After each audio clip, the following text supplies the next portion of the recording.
today, we're not just reading a story. There's different types of stories. There's biographies, autobiographies, fiction, non-fiction, and then there's fables, which are stories that teach you a lesson in them. These are stories that my kids used to listen to. I used to read these to them, and I also had a video of them as well, and that is called AESOP'S Fables. And this has several little learning ones. The Fox and the Grape.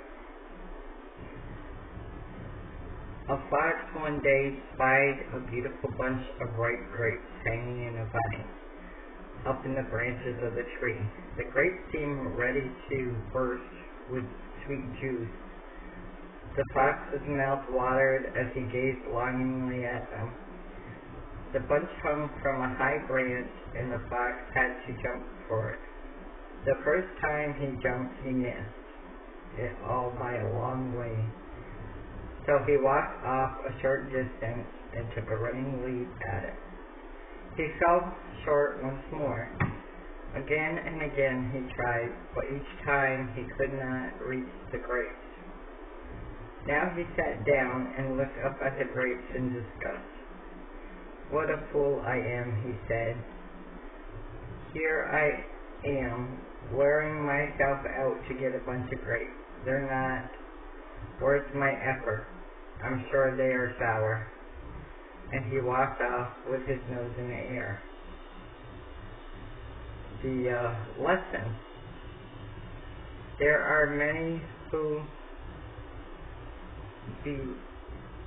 belittle what they cannot get. So because he couldn't get them, he just thought they were bad, and they weren't, probably. The next story is The Lion and the Mouse. A lion lay asleep in the forest with his great head resting on his paws. A little mouse came along and ran over his nose, which woke the lion. The angry lion laid his huge paw on the tiny mouse and was about to kill him. "Oh, please," begged the poor mouse. "If you will let me go, I promise to repay you in some way." The lion laughed at the idea that a little mouse could ever repay him, but he let him go.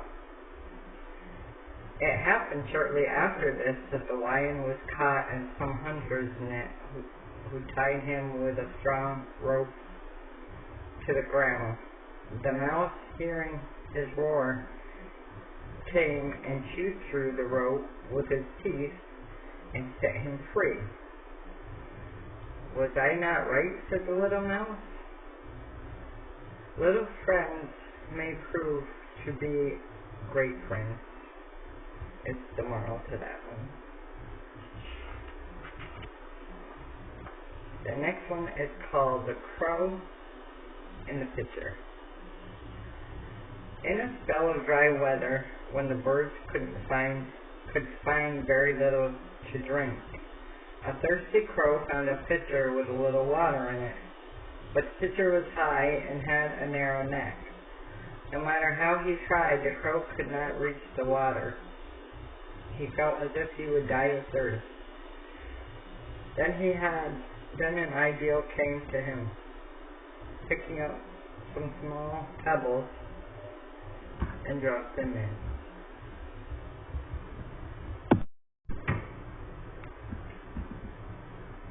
He dropped them into the pitcher one by one.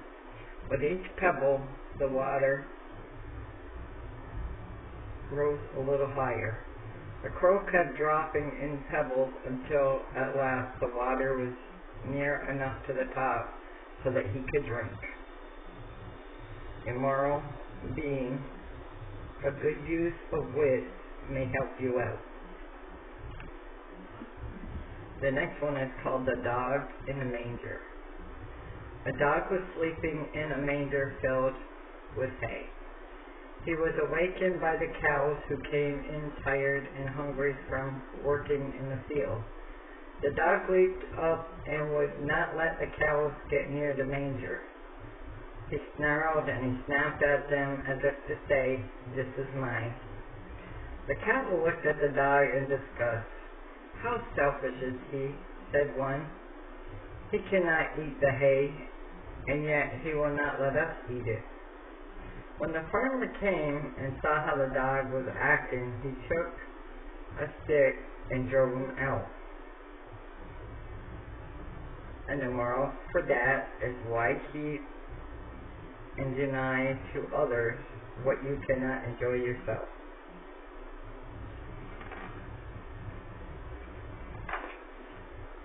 Now here is my kid's favorite. This is the tortoise and the hare. A hare was making fun of a tortoise one day for being so slow. "Do you ever get anywhere?" he asked with a laugh. "Yes," said the tortoise. "And I get there sooner than you think. I'll run a race and prove it." The hare was amused at the idea of running a race with the tortoise. He agreed to it just for the fun of it. The fox asked to be the judge, and he marked the distance and started the runners off. The hare was soon far out of sight. To make the tortoise feel even more foolish for trying to race the hare lay down to take a nap until the tortoise had caught up. The tortoise, meanwhile, kept going slowly but steadily, and after a time he passed the hare sleeping peacefully beside the road. When at last the hare woke up, the tortoise was near the goal. The hare now ran his swiftest, but he could not pass the tortoise in time. The moral to that is, slow and steady wins the race.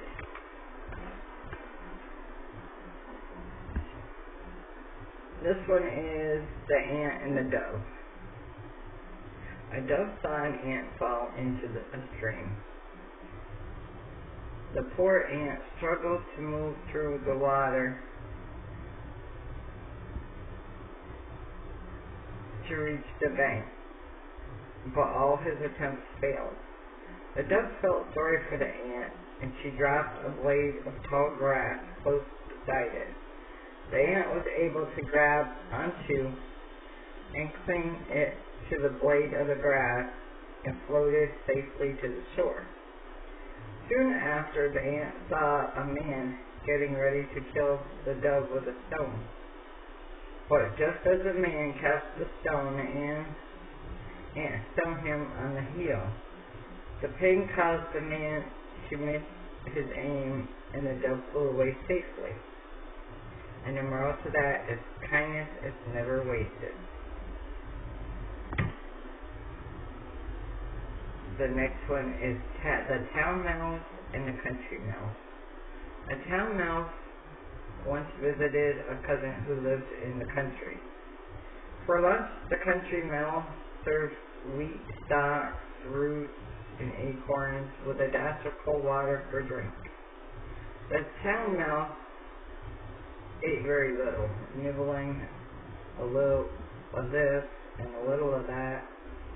She made it very plain that she ate the simple food only to be polite. After the meal, the friends had a long talk, or rather, the town mouse talked about her life in the city, while the country mouse listened. Then they went to bed in a cozy nest tucked away in a hay bale, and slept in quiet and comfort until morning. In her sleep, the country mouse dreamed she was in a tent.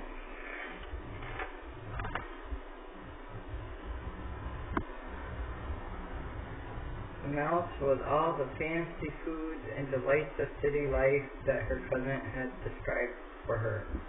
So the next day, when the town mouse asked the country mouse to go home with her to the city, she gladly said yes. When they reached the mansion in the town in which the town mouse lived, they found on the table in the dining room the leftovers of a very fine banquet. There were jellies and pastries, delicious cheeses, the most tempting foods a mouse can imagine. But just as the country mouse was about to nibble a dainty bit of pastry, she heard a cat meow loudly and scratched at the door.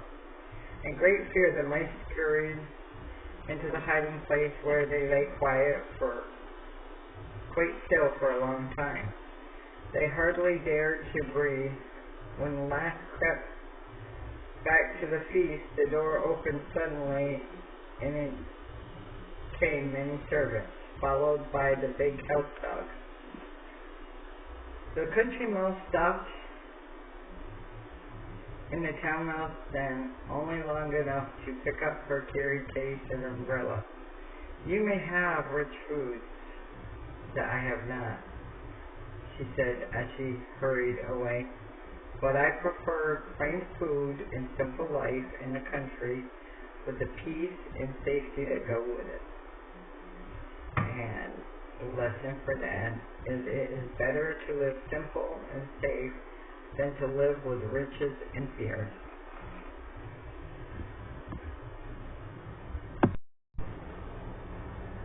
The next one is The Ants and the Grasshopper.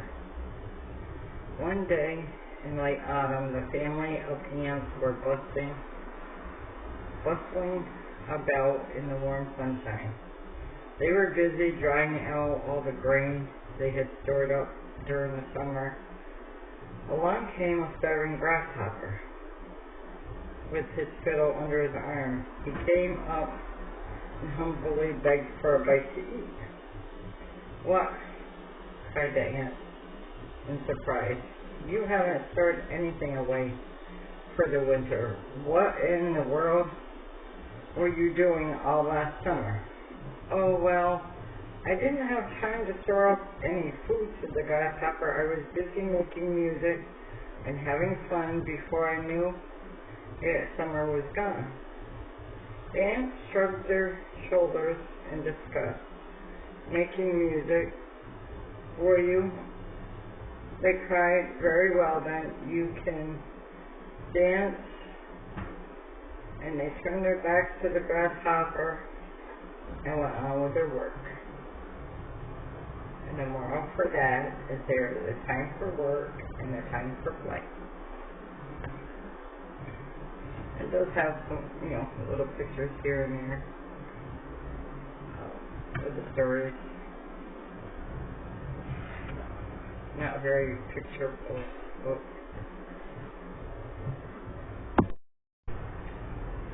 This is called Two Stubborn Goats. There were once two goats who were each walking on opposite rocky sides of a mountain valley. It so happened that a large tree had fallen, forming a bridge between the two sides. Far beneath this bridge there flowed a wild river. Now the two goats each started to cross the bridge and looked up and saw each other. The trunk of the tree was large, but not large enough for one animal to pass another safely. One goat would have to wait for the other to cross, and do you think one goat would back up and allow the other to pass? No. These goats were both too stubborn. One goat set its foot on the log, and the other did also. Each kept walking until they met in the middle, horn to horn. Neither would back up nor step aside. Instead, they locked horns and pushed at each other, and they both fell down, down, down in the river below. And the moral to that, it is better to step aside than to stubbornly step into disaster.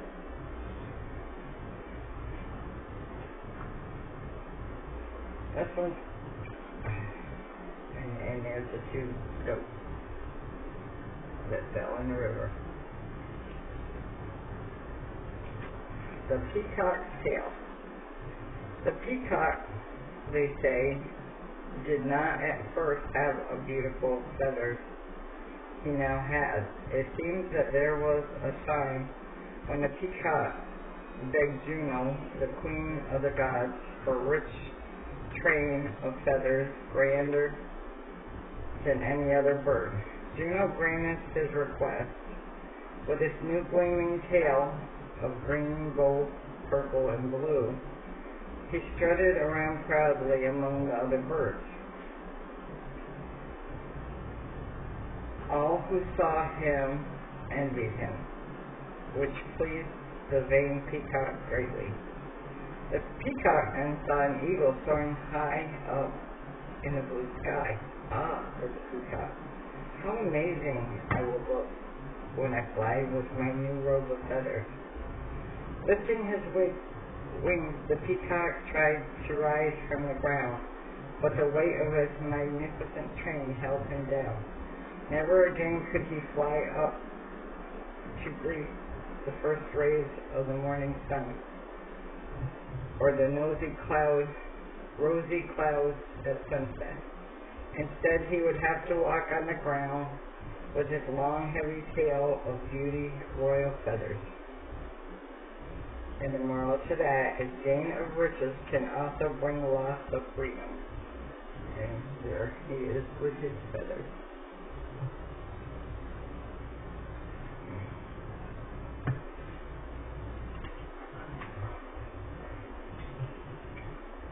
Belling the cat. The mice once called a meeting to decide on a plan to free themselves of their enemy, the cat. They wished to find some way of knowing when she was coming so they might have time to run away. Indeed, something had to be done, for they lived in constant fear of her claws. The mice hardly dared to stir from their dens by night or day. Many plans were discussed, but none of them was thought good enough. At last, a very young mouse got up and said, I have a plan that seems quite simple, but I know it will work. All we have to do is hang a bell about the cat's neck. When we hear the bell ringing, we will know immediately that our enemy is coming. All the mice were surprised that they had not thought of such a plan before. But as they clapped and rejoiced, the old mouse arose and said, I will say that the plan sounds very good, but let me ask a question. Who will bell the cat? And the moral to that is, it's one thing to say that something should be done, but quite a different matter to do it. This one's called, that's a picture of the mice discussing it. The next one is called The Fox and the Crow. One bright morning, a hungry fox was following his sharp nose through the forest in search of a bite to eat. He looked up and he saw a crow on a branch of a tree overhead. This was by no means the first crow the fox had ever seen. What was different about this crow is that the lucky crow held a bit of cheese in her beak. No need to search any further, thought the fly fox. Here is a tasty bite for my breakfast. Up he trotted to the foot of the tree. He looked, smiling, and said, Good morning to you, beautiful lady. The crow cocked her head to one side and watched the fox. She did not trust the foxes, so she kept tightly close on the teeth and did not say good morning.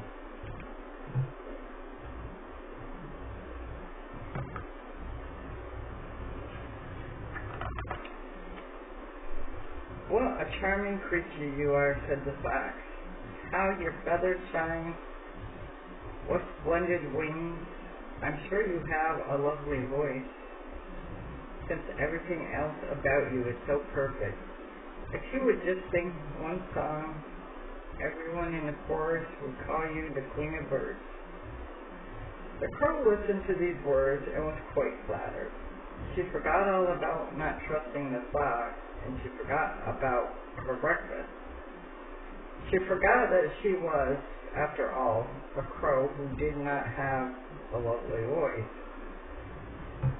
All she thought of was how she wanted to be called the Queen of the Birds.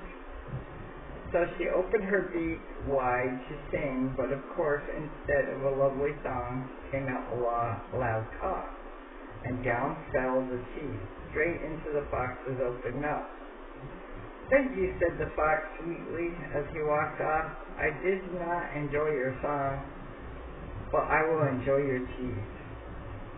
And the moral to that, beware the one who flatters. He wants more than your smiles. And that is the end of that. I hope you enjoyed the story. And have a blessed day. Thank you.